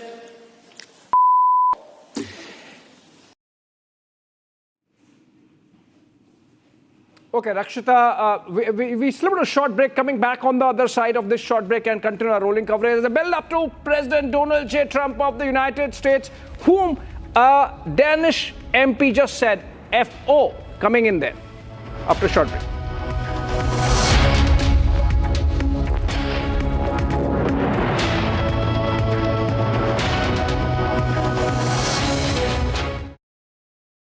थोड़े में ज्यादा स्वाद यही तो है इसकी खास बात। वाओ मामा, क्या स्वाद है? अरे मेरे राजा।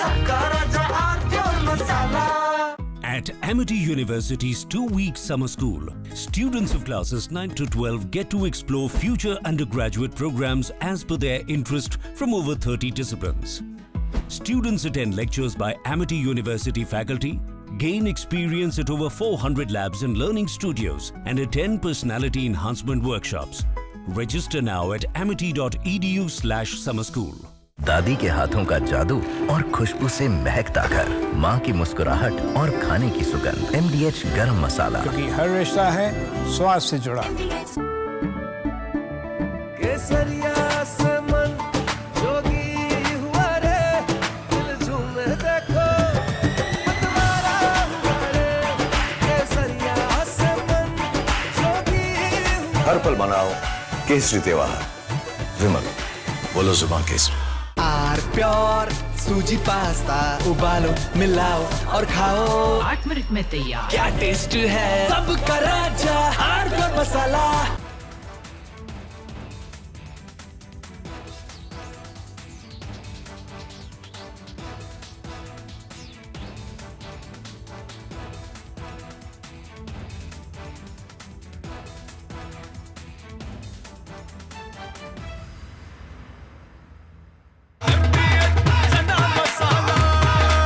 अब छोलिया हो या लोबिया सफेद चने या काले चने सब कुछ मजेदार बने।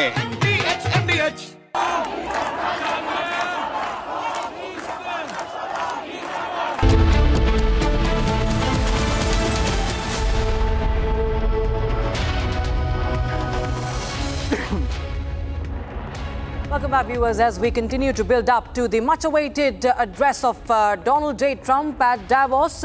Let's quickly just take a look at what options now Europe has. Abhishek, to you first. You know, Macron teased something called the trade bazooka.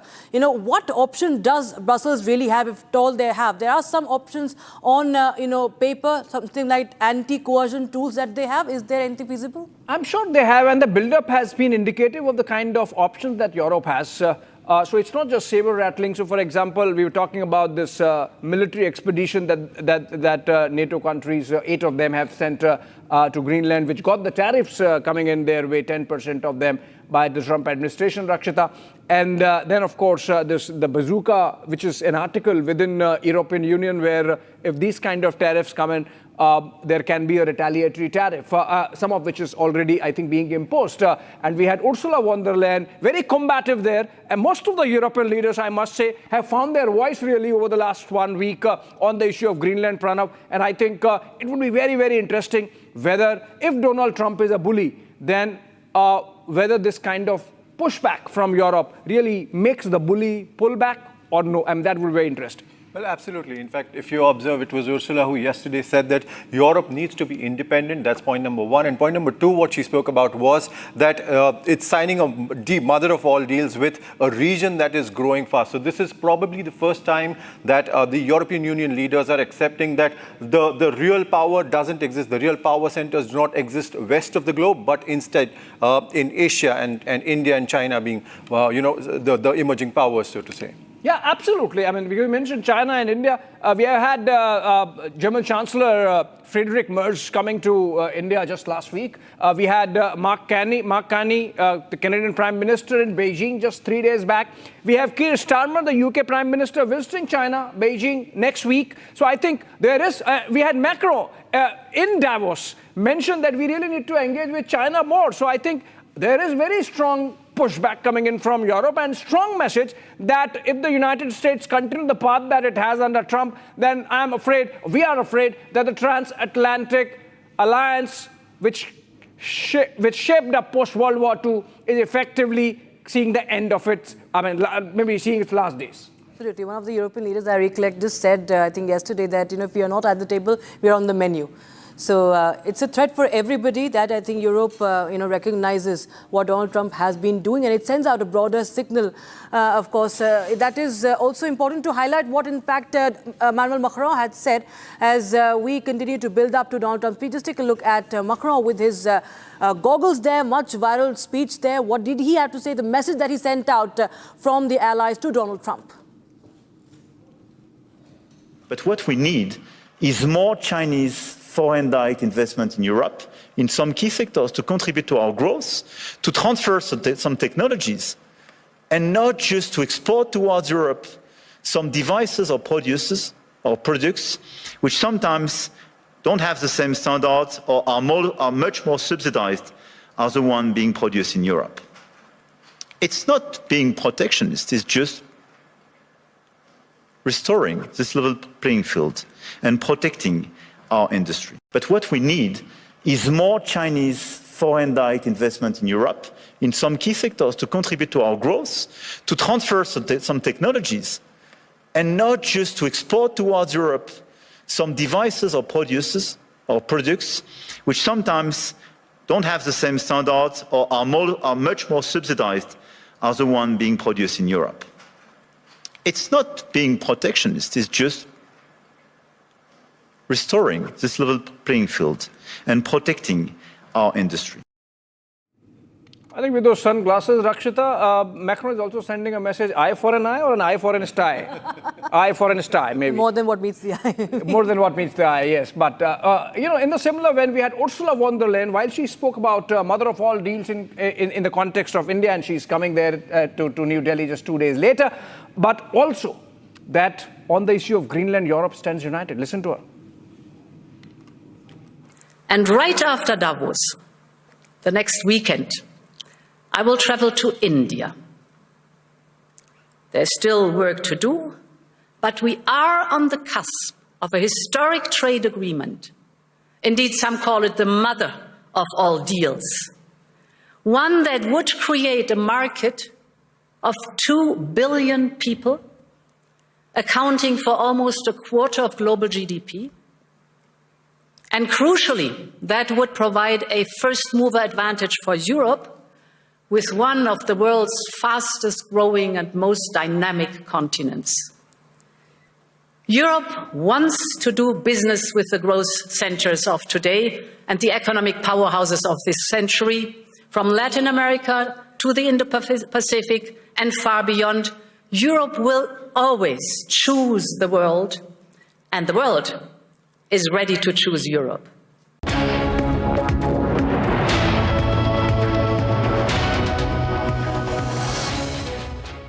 MDH की हल्दी मिर्ची धनिया करे कमाल, ये रंग दे, ये खुशबू दे, ये तीखा, ये कम पड़े, क्या निराला MDH मसाला। इसको घर पे लगाओगे तो शादी का तो पता नहीं, पर घर पक्का नहीं टूटेगा। रूंगटा नहीं तो घर स्ट्रॉन्ग नहीं। रूंगटा स्टील TMT बार एकदम सॉलिड। पहाड़ों में एक हाइकिंग स्टिक भी बन सकती है।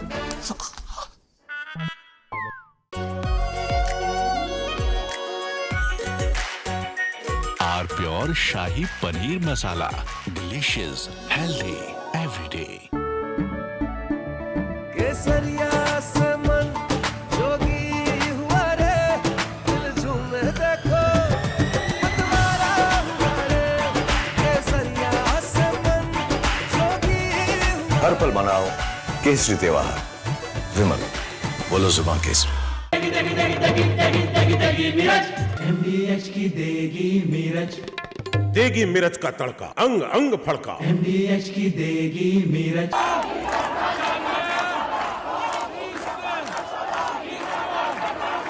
Iran is boiling.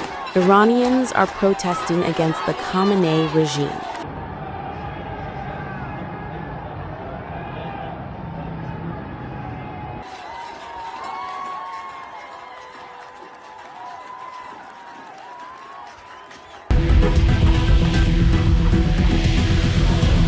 U.S. President Donald Trump has urged Iranians to keep protesting and take over institutions, and has Mehta, just 27-year-old, died because the government did not do its job, because the government could not build a barricade, and that is why we feel that statistics are not development. Progress means nothing, absolutely nothing, if it doesn't trickle down to the people. We're not a market for the world, we're a people, and the government must remember we are people.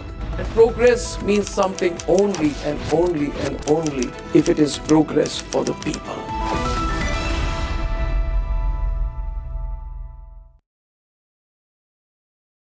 Love jihad is a reality. Islamist radicalization is a reality. Radicalized Muslims joining ISIS from India is a reality. In 2016, the Kerala Chief Minister had confirmed that people had gone missing. They'd been radicalized and made to join the Islamic State. Now, does anyone join the Islamic State just like that? They do not. The reality is so stark. I want to tell the Kerala government, I want to tell all these politicians, there's no point trying to hide it. When the truth is put out by Republic, they say, oh, you're a right-wing channel. We are revealing the truth. But if we say, catch these people, arrest these people, we are told, oh, you are communal, you're anti-Muslim. What the Kerala story, the movie showed in 2023, was not fiction. It was as much raw fiction as possibly can be.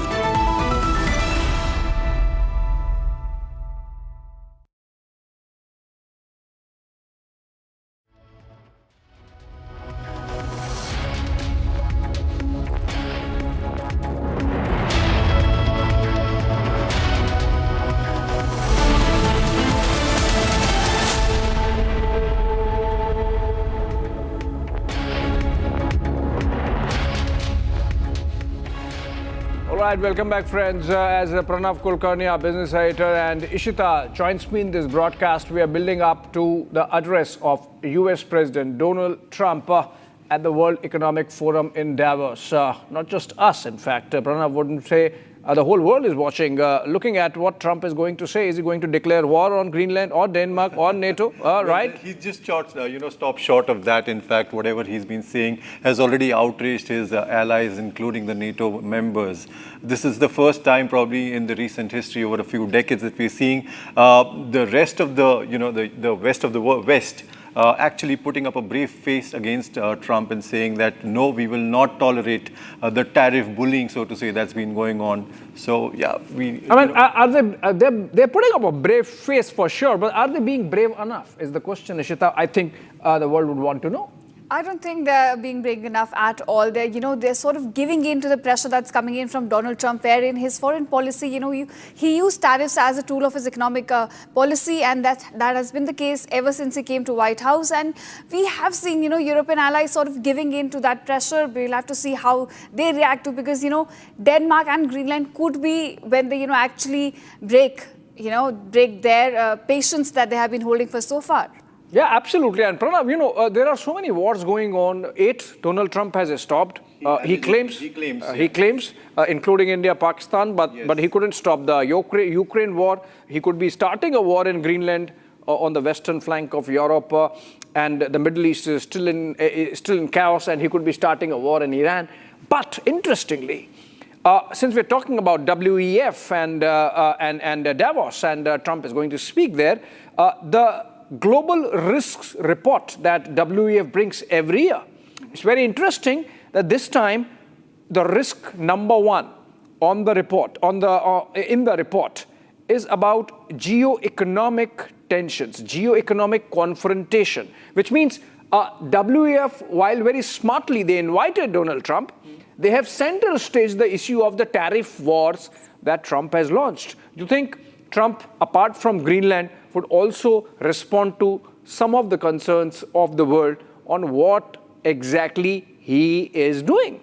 Well, he is supposed to address the world leaders at 7 o'clock India time today. That's at least anytime now. Anytime now he's expected to address. Abhishek, we were talking to some of the experts, and he's highly unpredictable. I mean, at one point where you're seeing him making big statements which are creating global waves, and it all turns out to be just a Nobel Prize-related frustration, so to say. So yes, we are waiting to hear from him. He in fact took a U-turn in between, which also triggered speculation that whether he's actually coming or he's going to be avoiding, because Europe is not really welcoming this time, though he thinks that the world is waiting to listen to him. We'll have to wait and actually see whether he addresses all those outrageous claims and really counters, what the European leaders have said so far. Yeah, I mean, for a moment when the Air Force One really did that U-turn and went back to the Joint Base Air Cruise, Ishita, we thought that, maybe there is a change of mind. Trump, as unpredictable as he is, has decided, why should I talk to the Europeans? I would rather send my army there. Why should I go, right? But then I think it was an electrical glitch is what we are getting to here in Air Force One,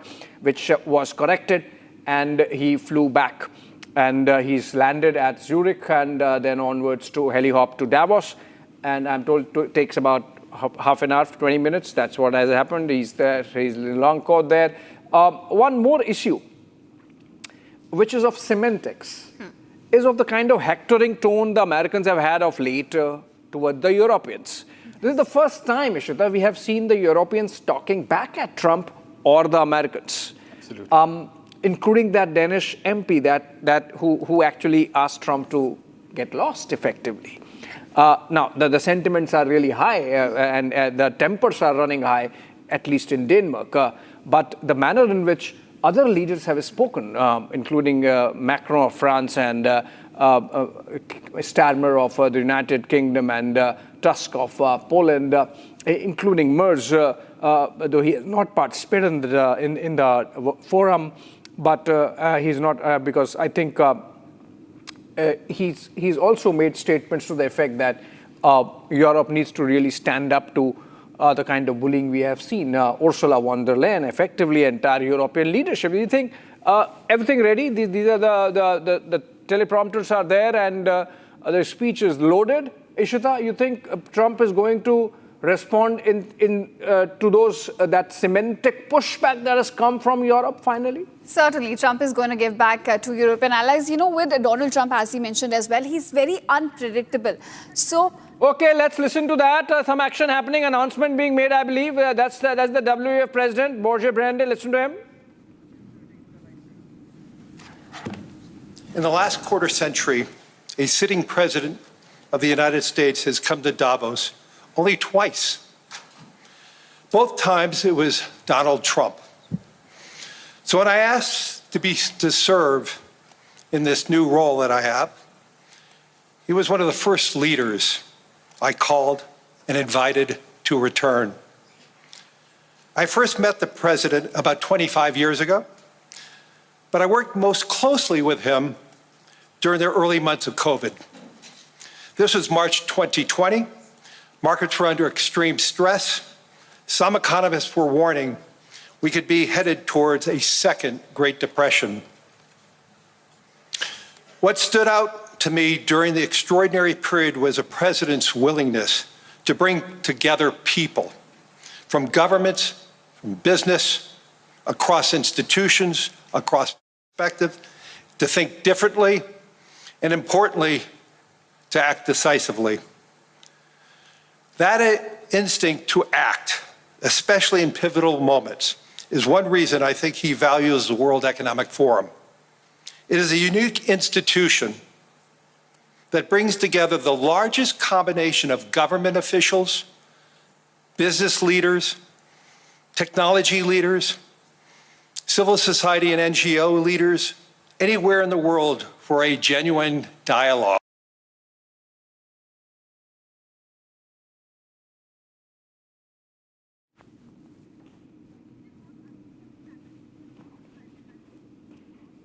So I think we lost the audio there, and that was, okay, we're back. Serious different economic conditions around the world. One of the central challenges that is impacting me is how capitalism can benefit more, and how can we broaden our global economy for greater and greater participation. That is a question where the president has shown real leadership through investing in infrastructure, reducing barriers to growth, and initiatives like the Trump account, designed to give more Americans a direct stake in the growth of the U.S. economy. As he enters the second year of his second term, we are interested in hearing his plans for 2026 and beyond, and will no doubt create more and more conversation. And that's what the forum is about.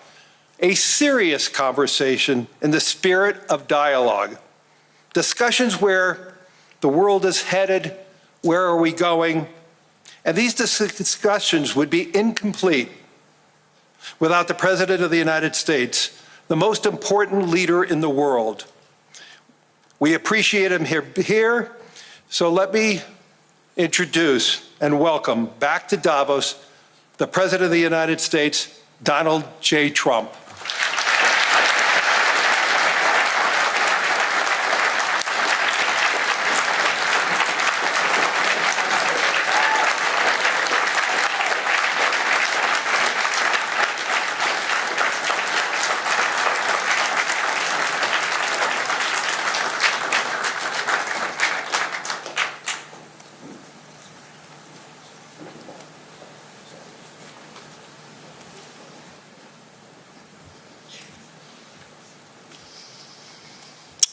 Well, thank you very much, Larry. It's great to be back in beautiful Davos, Switzerland, and to address so many respected business leaders, so many friends, few enemies,